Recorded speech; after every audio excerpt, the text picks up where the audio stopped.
Welcome to Commissioner's Corner at Radnor Studio 21 and Mainline Public Television. And our guest today is Ward 2 Commissioner Rich Booker. Rich has some community information that is important to our viewers. So, Rich, welcome to Radnor Studio 21. Thank you very much, John. Thank you for having me. Thank you for coming. I'm glad to come and join you in your show, and as we've done several times. So thank you again. Thank you.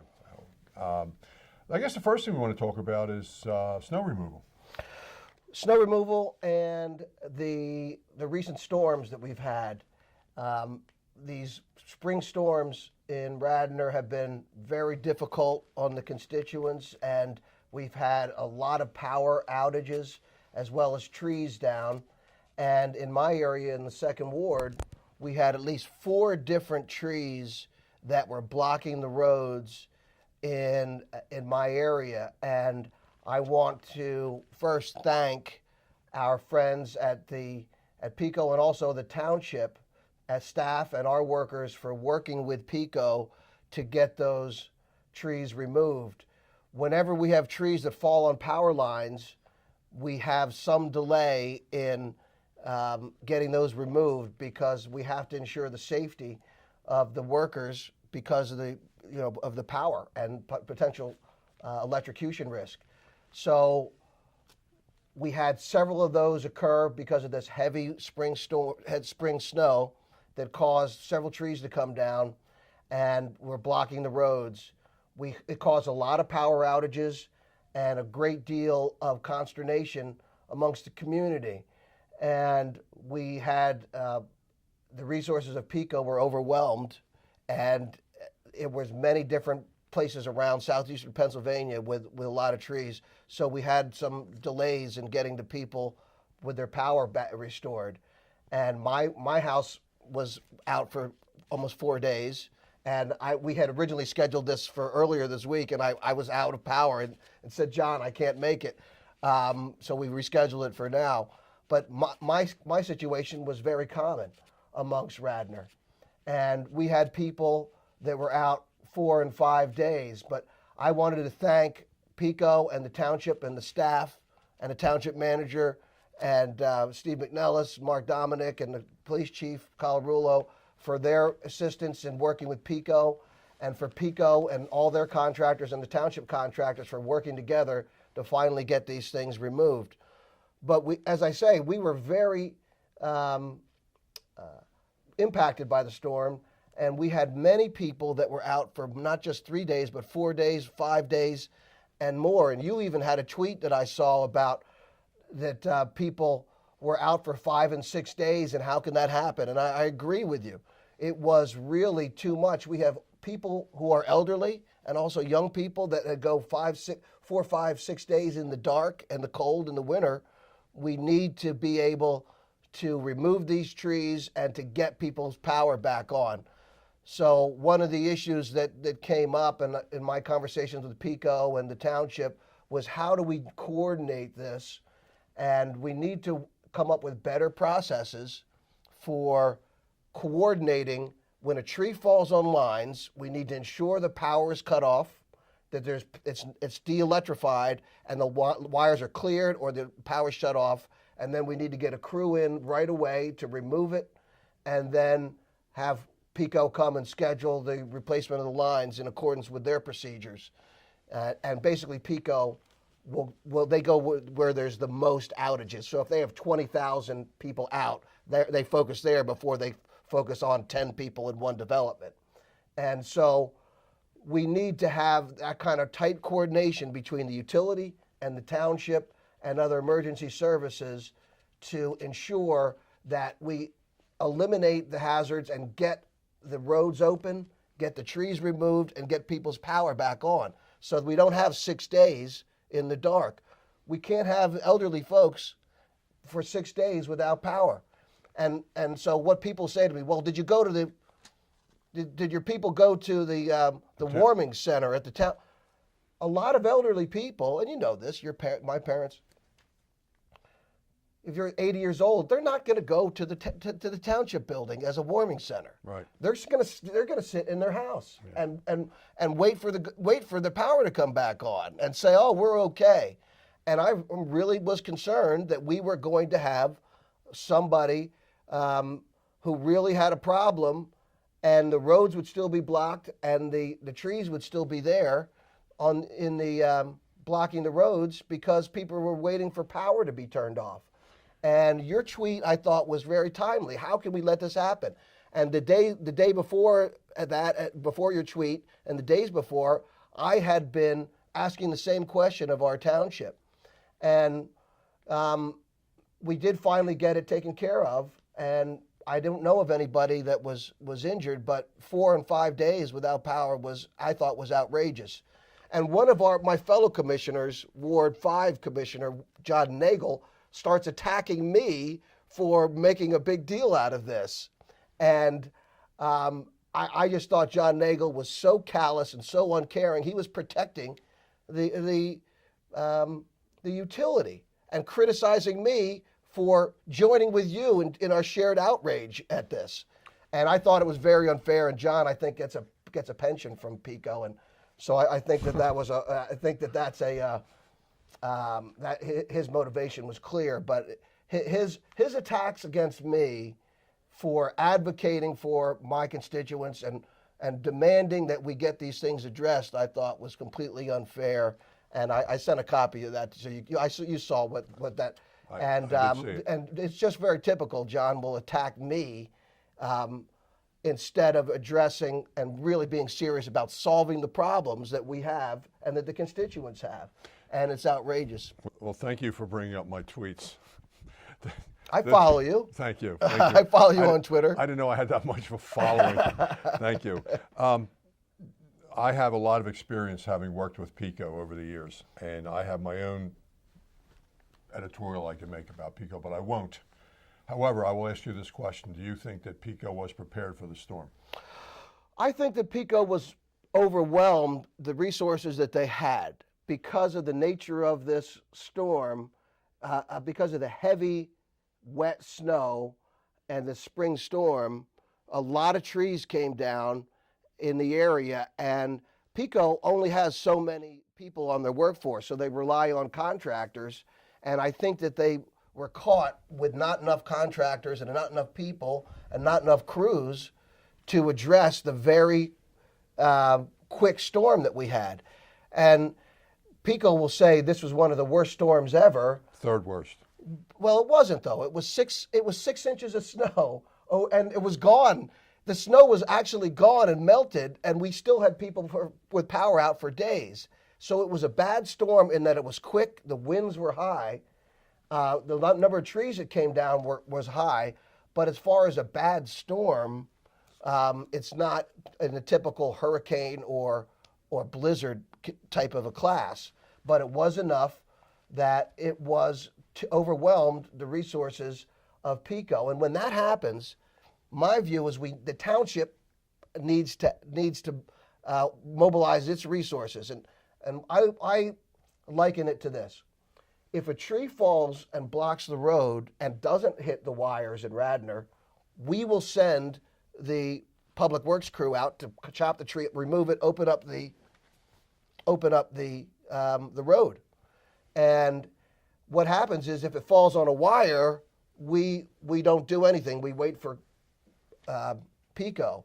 Well, I think we need to modify that process, because we can't just sit and wait for PICO if they take 4 or 5 days and people are without power.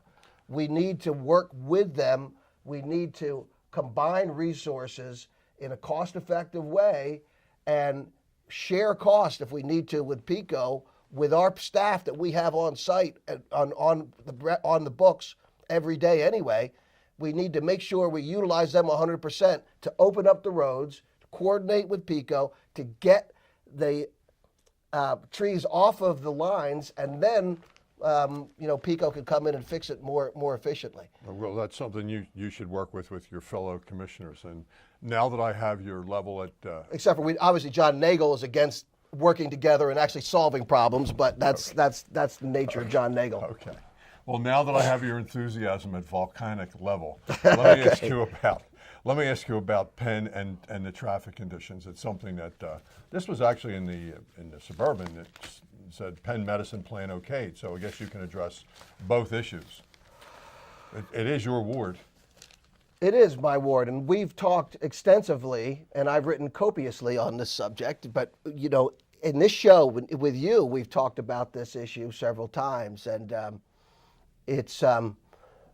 some people have criticized me because I have filed a lawsuit over this issue. And the lawsuit I filed a couple of months ago was a challenge to the zoning change that was made in Radnor to permit Penn to do this development. Now, under Pennsylvania law, any constituent who's affected by a zoning change has the right to bring a legal challenge to the zoning change. And we saw it a lot in the 50s, 60s, and 70s where they were condemning or they were changing the zoning on neighborhoods and bringing roads through. So the law in Pennsylvania has been any person who's affected can bring a lawsuit. So that's what I've done. As a private citizen, I have brought the lawsuit against what I felt was an improperly passed zoning change. And my view on the zoning change that allowed Penn was, one, it was illegally passed because people had conflicts and they voted on it. Two, it wasn't done properly because we didn't have proper notice given, and that this was a change that was not just a word change, but it was a zoning map change for purposes of Pennsylvania law. And three, that the change itself was arbitrary and capricious and was in opposition to the health and general welfare of the populace. So I feel that this zoning change is going to bring so much traffic, is going to be so dangerous to the people in my ward and my constituents that it actually endangers the health and general welfare of the people. And this zoning change and this lawsuit relate to the first part, which is they changed the law to allow Penn to build this facility. And so that is in court and that's ongoing. What you just saw, what you noticed right there was the approval of the land development plan. So in accordance with the zoning change, now Penn has proposed, here's our plan that conforms with the law as you change. So I have not directly challenged in court the land development plan that was submitted under the zoning change, under the law change. That land development plan, as you noted, was approved in February to go forward. And it was a preliminary approval. They still need to go back and have the final approval. And what I continue to contend and what I continue to show is that the traffic problems that will be caused by that development are massive. And the conditions that we're facing in the second ward are horrendous and dangerous to the people. And I will offer these following factual supports. One, we have had a huge number of hits on the bridge at King of Prussia Road. And truck strikes, and this is the SEPTA. It's the Amtrak bridge. Yes, well, it's SEPTA's regional rail bridge. SEPTA's, yeah, but Amtrak. So there's not only does it have the regional rail, but there's also the Northeast corridor trains that go over that bridge, and that bridge we had even last week. We had another truck strike. There's been 4 major truck strikes in the last 4 months. And the numbers that I saw most recently was some 90 truck strikes on that bridge since 2008. And that was from the police numbers. Now, the numbers have been jumping around. It's how you count the truck strikes. But we've had massive numbers of trucks that have been massively damaged, wedged under. And we haven't had any injuries because of that. But what that shows is the huge number of traffic and the huge amount of traffic that we're getting on King of Prussia Road. And it's really being driven by the development in King of Prussia and the trucks. that are at the new development where there used to be the Valley Forge Golf Course. There's a whole new planned residential development that's there, and many restaurants, et cetera. There's all the offices on Warner Road and also Sweetsford Road, and that there's big development in King of Prussia. What we see is people, rather than taking the Schuylkill Expressway east and then coming south on 476, they just take the back roads, King of Prussia Road, and come straight and try to pick up the blue route in Radnor.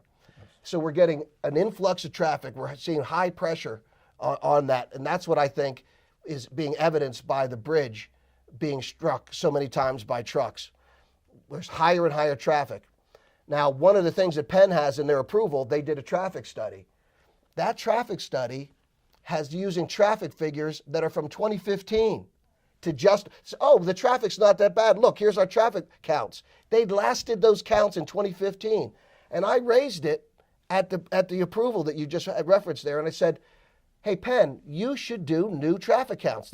We've had a greater influx. We've had that construction, and that's too old, and it's not even accurate. And they refused to do it, and our administration refused to make them do that, to update that. Your administration, who's the administration? It was the Amy Kaminsky, our traffic engineer, as well as our board, said, oh, well, it's okay. It's not okay. And it's obvious it's not okay. The traffic studies are too old. The traffic counts are inaccurate. And what we're going to have is a dangerous condition. We're already seeing the dangerous condition. We're going to have more trucks hitting the barricades. And what else happened recently? We also have had, just last week, we had the students got into an accident with a bus outside of Radnor High School. A school bus? Empty school bus. There's a big accident right at the same time as that most recent truck was wedged under the bridge and cut in half. And we also, most recently this week, on Tuesday night, there was a fatality. There was a pedestrian hit at the 500 block of Lancaster Avenue, which is right there in that area near Radnor Hotel at Radnor Chester Road and Lancaster Avenue. These are all evidence of an increasing traffic problem that is existent today. And this Penn development will add 7,200 trips per day in that area. 7,200 trips per day. And Penn is promising us that the conditions are going to be much, much worse than they are today. Now, they hang their hat on the fact that they say, well, it's not going to be any worse than it would have been if you would have left Wyeth in that place and they would have built, so they do a projection and then say, well, it's only slightly worse than our projection that we made. And they admit, they say, well, Rich, we know it's going to be much, much worse than it is today, right? They admit that. Oh, yeah, it is going to be much worse. Elaine Paul Schaefer, before she left, she admitted it. Don Curley, everyone admits that, oh, yeah, Rich, your constituents, the second ward, is going to be terribly harmed. It's going to be much worse than it is today, but that's because nobody's in that site today. Oh, like my people are going to really, like that makes a difference. The fact of it is it's going to be terrible, and the fact of it is today we have evidenced these massive problems we have today. When we add this new Penn traffic, it's going to be almost 50% worse. And we have a lot of people that walk on the roads because there's no sidewalks. We have students, we have buses, we have these trucks that continue to come in. It's going to be a massive problem. The people who are for this development are really out of their minds, and they are really not taking into consideration the needs and the health, safety, and general welfare of the constituents of the second ward. And they're really putting people at danger. And I've pointed out several deficiencies in their plan, and there's been people that have been battling against me because Penn has got so much power. Penn is so powerful, they have so much influence that everyone is working against Rich Booker and the constituents to help this one constituent. So what will I say? What else do I have? Their facility is also going to generate huge amounts of sanitary sewer. They're going to connect to the sewer. It's going to be a huge sanitary sewer influx because right now there's zero coming from that site. it'll be 53,000 to 60,000 gallons per day in the sewer system. Now, we have smaller developments that are being held up today because they can't get a sewer connection. There's one on 427 Lancaster Avenue. It's a few condos. They can't get permits to build their building because they have a few equivalent dwelling units additional, just a few, a few hundred gallons of effluent per day. But Penn is going to be allowed, they think, to put in 53,000 new gallons a day. So there's a sewer capacity problem. Everyone and our people have admitted that the sewers are over capacity, and this is going to be a real problem, especially with Villanova, if you remember following that. And then the other issue was an issue that I have raised also with steep slopes, and that this plan does not conform with steep slopes, and it's a very technical land use issue, but I've raised it. So traffic, environmental, steep slopes, the plan does not conform with even the change in law. And so I'm continuing to battle it, but I'm losing, as you just saw in the newspaper. But you were going to ask me about the sewer? Well, I don't know where to begin. First of all, you brought up some subjects that I'm very familiar with, and I'm glad I'm not a part of anymore, which is the unfamiliar trucks and traffic striking a bridge. That's really what the result of that is. I mean, I've been away from SEPTA for 4 years, and last night I got an email from someone about a bus that went through a light. So and of course, I'm still involved in SEPTA types of things, and I know about when a bridge gets struck by a truck, you have to have engineers come out and measure the condition to make sure the trains can operate over it, that Right. the rail is still in line. And Imagine if they take out that bridge, yeah, and there's a Amtrak or SEPTA Train train on going over that bridge, Yeah, and they hit that. it's damaged. Yeah. It hasn't happened yet, though, and No. I reviewed it with SEPTA, Amtrak, and our state and federal. We walked that bridge, but it's okay right now. But I had not since that last one. Well, before I get you on the last topic, I have to ask you on a lighter note. What's the beard? Are you in competition with Luke Clark with growing a beard? Is there a Twitter vote out for that? My beard is in solidarity with those people who are still out with power. So I grew this beard when my power was out. I didn't shave for several days, so I've kept the beard and trimmed it a little bit. But it represents my solidarity with the people whose power continues to be out as a result of these most recent storms in Delaware County and around southeastern Pennsylvania. You're very passionate, Rich, and that's what makes you And a also, great guest. I was skiing last week in Colorado, and so it was kind of a western. It was kind of, I was out at Aspen and Snowmass, and some great skiing was out there. But I came back to Philadelphia to the main line to be greeted with these heavy snowfalls.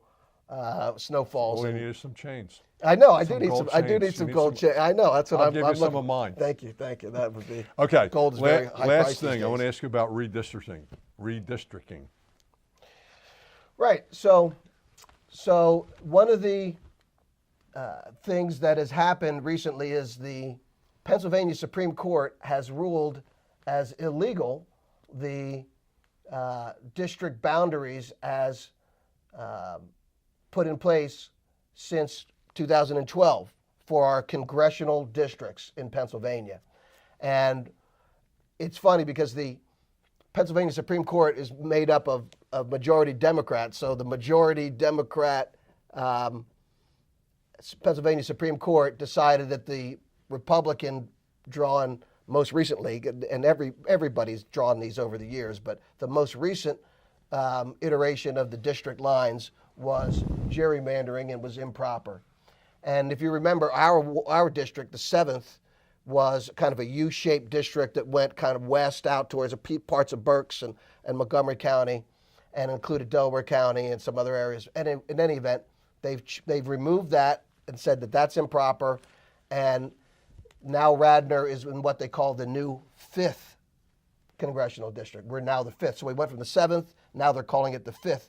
And it's much more compact, but Radnor is now in with just a slice of Chester County, and also South Philadelphia, West Philadelphia, and all the way down to the Delaware line, and that's the new 5th congressional district. And you'll also recall that Congressman Pat Meehan decided that he was not going to seek re-election, and he announced that recently. And so I, along with many other folks, about 8 other people in the township and in the area, are seeking the endorsement of the Republican Party to be in the primary and then to run for Pat's seat in November. So I was one of several people that has been named as potential candidates to be endorsed. And there's 2 other people from Radnor, 2 other women that are also part of this and who are up to be endorsed as congressional candidates. What the Pennsylvania Republicans are doing is they've challenged the legality of the redistricting that was imposed by the Pennsylvania Supreme Court. And there's a county case as well as a U.S. Supreme Court appeal. And so the hope is that we can either keep the